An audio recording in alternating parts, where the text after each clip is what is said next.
Hello friends, educational fact channel में आपका स्वागत है। हाजिर आपके लिए आज की खास अपडेट को लेके। जैसा कि हमने पिछले कल आपको अपडेट दे दी थी कि Himachal Pradesh public service commission द्वारा एक प्रेस नोट पिछले कल जारी किया गया था एचएएस की वैकेंसीज़ के लिए।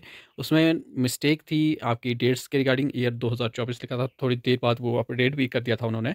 तो यहाँ पे डिटेल नोटिफिकेशन जो है वो जारी हो चुकी है। इसमें सबसे पहले तो हम बातें जान लेंगे क्या क्या ज़रूरी बातें हैं, और उसके बाद जानेंगे किस तरह से आप आवेदन जो है वो कर पाएंगे। जिनका पहले से ही रजिस्ट्रेशन हो रखा है एचपीपीएससी की साइट पे, वो कैसे करेंगे, और जो फर्स्ट टाइम फॉर्म फिलअप करेंगे इसका, तो उनका जो फॉर्म है वो किस तरह से फिलअप होगा, वो सारी बातें इसमें जानेंगे। तो यहाँ पे सबसे पहले आप देख सकते हैं कि ऑनलाइन एप्लीकेशन आपसे मांगी गई है, और इसमें इंपॉर्टेंट बातें डिस्कस करेंगे। List of document to be uploaded on the OTR, यानी कि जो भी ओटीआर फॉर्म आप फिलअप करते हैं, जो फर्स्ट टाइम रजिस्ट्रेशन करेंगे, उसमें आपके जो सर्टिफिकेट है, डॉक्यूमेंट्स है, क्या क्या अपलोड होंगे। तो वो 10th की मार्कशीट होती है, बैचलर डिग्री होती है, और आपका वैलिड कैटेगरी सर्टिफिकेट अपलोड होगा, बोनाफाइड हिमाचली होगा, ईडब्ल्यूएस पीपीएल है अगर आप, तो वो अपलोड होगा। एक्स सर्विसमैन अगर आप आते हैं तो वो डॉक्यूमेंट आपका अपलोड होना है।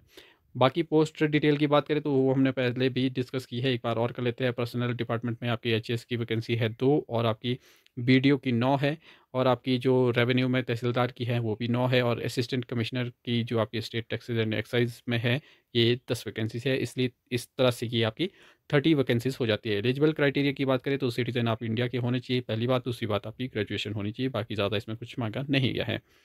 थर्ड, अगर मैं बात करूँ एज लिमिट की, तो एज लिमिट आपकी 21 से 35 ईयर आपकी होनी चाहिए, और जो आपका रिलैक्सेशन मिलता है वो अदर्स आपका मिलता रहेगा, उसमें कोई इशू है नहीं।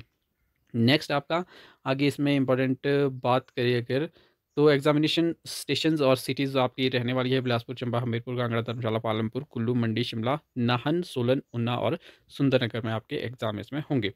हाउ टू अप्लाई पे बात करें तो ओआरए आपको फिलअप करना होगा।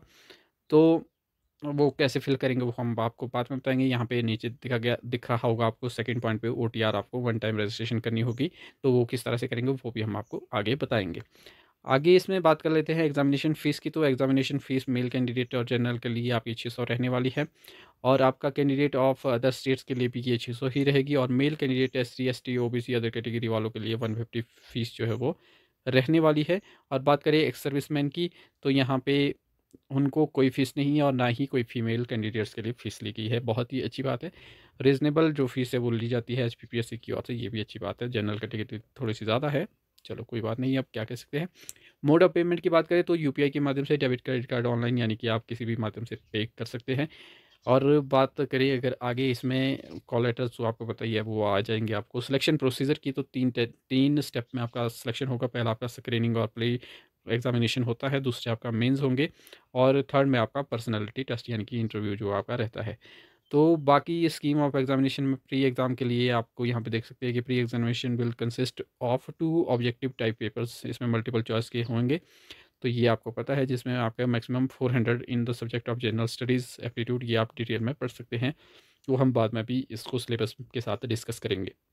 सिलेबस जो प्री के लिए आपका रहने वाला है, पेपर 1 के लिए आपका यहाँ पे आप देख सकते हैं, this paper shall be 200 marks and there shall be 100 objective type multiple choice question होंगे, यानी कि एक क्वेश्चन आपका 2 नंबर का होगा, जिसमें हिस्ट्री ज्योग्राफी सारा जो भी है वो आपका आना है, ये आप डिटेल में देख सकते हैं। पेपर 2 की बात करें, this paper shall be on 200 marks, और इसमें भी आपके 100 क्वेश्चन रहेंगे। तो इसमें आपके कॉम्प्रिहेंशन जो भी टिम का फलाना, या आप देख सकते हैं इसको डिटेल में पढ़ सकते हैं। मेन एग्जामिनेशन की बात करें तो main examination shall include compulsory subject and 1 optional subject, वो आपको पता ही होगा। अगर नहीं पता है तो आपको डिटेल में इसको पढ़ना चाहिए। कंपलसरी पेपर्स में यहाँ पे आप देख सकते हैं पूरी डिटेल यहाँ पे मेंशन है, आप इसको आराम से पढ़ सकते हैं। वो फॉर्म फिलअप करने के बाद भी आप देख सकते हैं। ऑप्शनल सब्जेक्ट्स भी यहाँ पे मेंशन है, जो भी आप ऑप्शनल रखना चाहे वो आप यहाँ से सिलेक्ट कर सकते हैं। बाकी इंटरव्यू होगा, फिर पर्सनैलिटी टेस्ट जो भी होगा वो, उसके बाद आपकी सिलेक्शन इसमें हो जानी है। इतना पूरा प्रोसेस आपका रहेगा।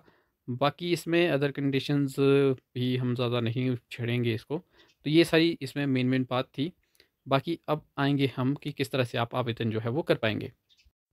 तो सबसे पहले अगर मैं बात करूँ तो यहाँ पे अगर आपका रजिस्ट्रेशन हो रखी है तो आपको क्या करना होगा, आपने क्रोम ब्राउज़र को ओपन करना है, आपने सर्च करना है HPPSC लॉगिन, आपने सर्च कर लेना है तो इजीली इसमें खुल जाएगा आपका। तो जैसे ही आप एचपीपीएससी लॉगिन सर्च करेंगे, आपके सामने कुछ इस तरह का इंटरफेस रहेगा। पहले ही ऑप्शन पे आपको लॉगिन पेज एचपीपीएससी पे क्लिक कर देना है। आपके सामने इस तरह का इंटरफेस रहेगा। यहाँ पे नीचे आना है आपको स्क्रॉल डाउन करके, तो यहाँ पे आपको यूज़र आईडी पासवर्ड अगर आपके पास ऑलरेडी है तो यूज़र आईडी पासवर्ड आप डाल देंगे। नीचे कैप्चा कोड है वो भी आप फिल कर देंगे और उसके बाद आपको लॉगिन पे यहाँ पे क्लिक करना है। चलिए कर देते हैं एक बार लॉगिन। जैसे ही आप अपना यूज़र आईडी पासवर्ड डाल के लॉगिन करेंगे तो आपके सामने इस तरह का इंटरफेस रहेगा। आपकी जो होम पेज है आपका प्रोफाइल का वो ओपन हो जाएगा और इसको जब आप स्क्रॉल अप करेंगे तो यहाँ पे आप देख सकते हैं, यहाँ पे आपको जो लेटेस्ट नोटिफिकेशंस होती है वो सारी शो हो जाती है और यहाँ पे आपको ये एचएस वाली भी नज़र आ रही होगी। यहाँ पे आपको अप्लाई वाली ऑप्शन पे चले जाना है, यहाँ से आप आवेदन कर पाएंगे। अगर आप एलिजिबल है तो ही ये यहाँ पे शो होगी। अगर आप एलिजिबल नहीं है, जैसे मान लीजिए कोई +2 करके बैठा होगा कैंडिडेट जिसकी ग्रेजुएशन ही नहीं होगी, तो उनकी आईडी पे ये शो नहीं होगी। अगर आपकी ग्रेजुएशन है तो अगर आप एलिजिबल है जिन जिन पोस्ट के लिए जो एडवर्टीज़मेंट हुई होती हैं, आप वहाँ यहाँ पे देख पाते हैं और अप्लाई के लिए यहाँ पे अप्लाई पे क्लिक करेंगे। जैसे आप इस पे क्लिक करेंगे तो आपके सामने इस तरह का इंटरफेस आएगा और यहाँ पे आपने अप्लाई पे क्लिक कर देना है। जैसे आप अप्लाई पे क्लिक करेंगे तो यहाँ पे ये कुछ इस तरह से ओपन हो जाएगा। सबसे पहले आपको डिपार्टमेंट दिखेगा, पोस्ट दिखेगी, एग्ज़ाम नेम दिखेगा और एग्ज़ाम सेंटर यहाँ पे आपको 3 जो है वो प्रेफ़रेंस अपने हिसाब से दे देनी है। जो भी आपका नियरेस्ट पड़ता है सबसे पहले वहाँ पे देनी है और ये नियरेस्ट आपको तभी मिल पाएगा अगर आप जल्दी फॉर्म फिलअप करेंगे। तो इसलिए आपने ज़्यादा वेट नहीं करना है, आपने जल्दी-जल्दी से जो फॉर्म है अपना वो फिलअप कर देना है ताकि आपको अपना चॉइस का पहली ही चॉइस का ऑप्शन मिल सके। फिर यहाँ पे आपका सेलेक्ट ऑप्शनल सब्जेक्ट, यहाँ पे जितने भी हैं आप उसमें से कोई भी एक जो है जो भी आपका है वो आप सेलेक्ट कर सकते हैं। जैसे मैंने यहाँ पे इकोनॉमिक्स सेलेक्ट कर दिया है। बाकी आप जो भी आपका सब्जेक्ट है जिसे भी आप रेफरेंस देना चाहते हैं वो यहाँ पे आप सेलेक्ट कर देंगे। एंटर योर आधार नंबर, यहाँ पे ये ऑप्शनल है, अगर आप करना चाहें तो आप कर सकते हैं, मैंडेटरी नहीं है। इसके बाद यहाँ पे आप अपना जो पूरा डिटेल है वो देख पाएंगे। जो भी आपने फिलअप किया है वो सारी कुछ डिटेल आपको यहाँ पे नज़र आ जाएगी। और इसके बाद यहाँ पे जो है डॉक्यूमेंट जो आपके अपलोडेड है वो यहाँ पे अपलोडेड नज़र आ रहा है। यहाँ पे जैसे पीएससी का यहाँ पे अपलोडेड नहीं है तो यहाँ से आप अपलोड कर सकते हैं। साइज़ मैंने आपको पहले ही बता दिया। साइज़ इस वीडियो में मैंने नहीं बताया है। तो साइज़ आपका जो डॉक्यूमेंट्स का है वो आप जैसे ही यहाँ पे अपलोड भी करेंगे तो यहाँ पे भी शो हो जाएगा। तो जो ये साइज़ मांगेगा उसके हिसाब से आपने वो साइज़ बना के अपलोड कर देना है। अगर डायरेक्टली अपलोड हो जाएगा तो बहुत अच्छी बात है। जैसे ही आप अपलोड पे क्लिक करेंगे आप इस इंटरफेस पे आ जाएँगे। कुछ इस तरह का नज़र आएगा आपको। जैसे ही यहाँ पे बीएससी लिखा है जहाँ पे, यहाँ पे आपको आगे अपलोड पे जाना है और अपलोड पे यहाँ जाके आपका जो यहाँ पे देख सकते हैं साइज़ भी आ गया है कि 2 MB से लेस देन और ग्रेटर देन 10 KB होना चाहिए और पीडीएफ में फ़ाइल आपकी होनी चाहिए। बाकी कोई भी अपलोड नहीं होगी। तो आपने पीडीएफ बनानी है जो कि 2 MB से कम हो, 10 KB से ज़्यादा हो और उसको यहाँ से आपने अपलोड करना है चूज़ फाइल से। उसके बाद नीचे आपको सेव पे क्लिक कर देना है और वैलिड अप टू डेट को आपने ब्लैंक ही रहने देना है। इसका कोई काम वैसे है नहीं क्योंकि ये तो वैलिड ही रहेगा जब तक आपका डॉक्यूमेंट चलेगा, वो तो ज़िंदगी भर के लिए बना वैलिड रहता है ये। डॉक्यूमेंट अपलोड होने के बाद यहाँ पे आपको नीचे ऑप्शन आ रही होगी येलो में बैक टू एप्लीकेशन फॉर्म, तो इस पे आपने क्लिक कर देना है और फिर यहाँ पे आपको वो सारी चीज़ें एक बार फिर से फिलअप करनी पड़ेगी जो हमने पहले ही जो भी आपका यहाँ पे सेंटर की प्रेफरेंस डाली थी वो एक बार फिर से आपको यहाँ पे करनी पड़ेगी और यहाँ पे सब्जेक्ट भी आपको दोबारा से सिलेक्ट करना पड़ेगा क्योंकि वो कट हो चुका है। तो यहाँ पे ये सारा कुछ चेक कर लेना है आपने सही किया है या नहीं किया है। मैंने यूँ ही कुछ फिलअप किया है फ़िलहाल।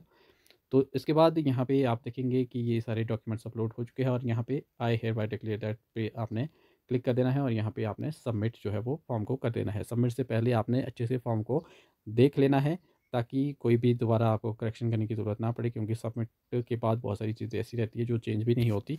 तो इसलिए इसको आपने सबमिट करने के बाद आपकी जो फ़ीस है वो रिडायरेक्ट हो जाएगा फ़ीस के लिए। तो वहाँ पे जो फ़ीस है वो आपकी सबमिट हो जाएगी। फ़ीस आप ऑनलाइन माध्यम से जैसे भी चाहे आप एटीएम से करना चाहें, डेबिट कार्ड से, क्रेडिट कार्ड से या फिर यूपीआई से भी आप कर सकते हैं। तो इस तरह से ये तो उनकी बात हुई जो जिनका कि पहले से ही ओटीआर फिलअप है।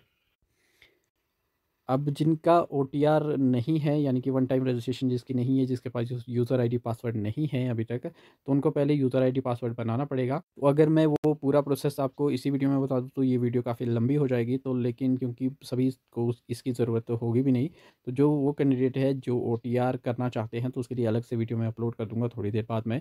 और वो सभी कैंडिडेट फिर उसमें ये भी बता दूँगा कि किस तरह से आप फॉर्म जो है वो एचएस का ही है चाहे तो किस तरह से फिलअप कर पाएँगे क्योंकि उसमें काफ़ी लंबा समय समय लग जाता है, 8-10 मिनट की वो वीडियो अलग से बनेगी, तो इसलिए अलग से उसको करेंगे हम। थोड़ा-सा इसमें अगर मैं बताऊँ तो यहाँ पे अगर आप देखेंगे तो इसमें भी आपको एचपीपीएससी लॉगिन सर्च कर लेना है और यहाँ पे न्यू रजिस्ट्रेशन पे जो है वो जाना होता है। तो इस पे जैसे ही आप जाते हैं तो सबसे पहले इस पे न्यू रजिस्ट्रेशन पे क्लिक करके यहाँ पे टर्म एंड कंडीशन जो भी यहाँ पे है वो सारी बातें करेंगे डिटेल में, अगली वीडियो में बताऊँगा। और इस वीडियो की डिस्क्रिप्शन बॉक्स में भी उसका ओटीआर वीडियो का लिंक दे दूँगा ताकि आपको इधर-उधर ज़्यादा भटकने की ज़रूरत ना पड़े, और ओटीआर की वीडियो में इस वीडियो का लिंक मिल जाएगा ताकि दोनों वीडियोज़ आप कनेक्ट होके पढ़ सकें, देख सकें सॉरी। तो आई होप ये वीडियो आपको इन्फॉर्मेटिव लगी होगी। बाकी आपकी कोई क्वेरी है, कोई डाउट्स है तो आप कमेंट कर सकते हैं। तो मिलते हैं अगली अपडेट के साथ, तब तक के लिए बाय बाय।